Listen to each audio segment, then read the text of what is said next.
Sony has officially confirmed the State of Play is returning this Thursday, February 12th. And for PlayStation fans, this is one of those moments where the industry collectively pauses to see what's coming next.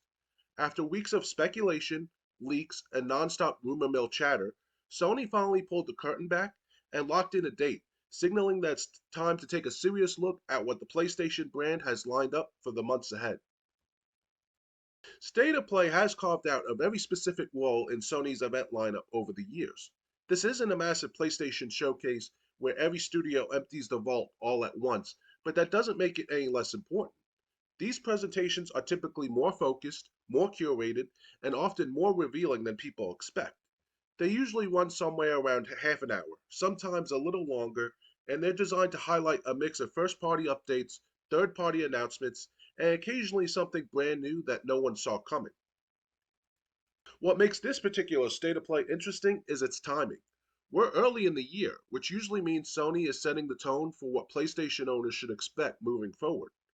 This is where release windows start to solidify, gameplay finally gets shown for games that were previously just logos and cinematic trailers, and long silent projects can reemerge with something meaningful to show. If a PlayStation Studios title has been missing in action for a while, this is exactly the kind of event where it could make its return. There's also the third party angle, which has become a major strength of State of Play. Big publishers have increasingly used these presentations to debut trailers, announce PlayStation exclusive content, or reveal timed exclusivity deals.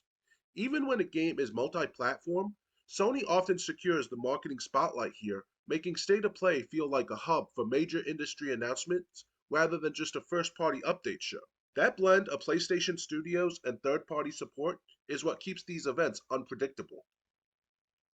Of course, expectations always need to be kept in check.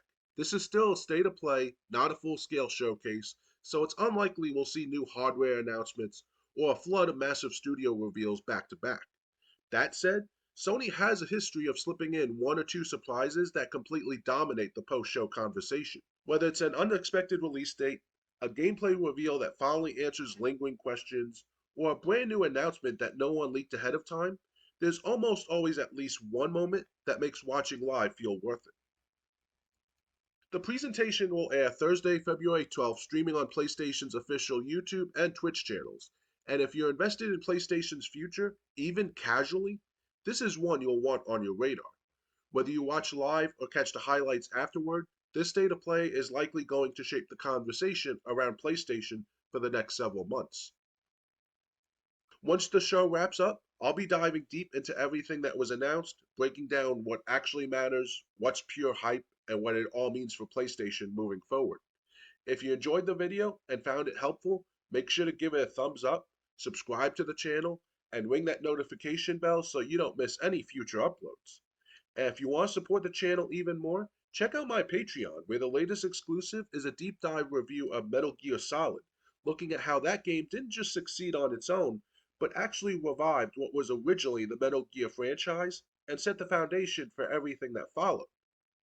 Thanks for watching, stay tuned for full state of play coverage, and as always, game on.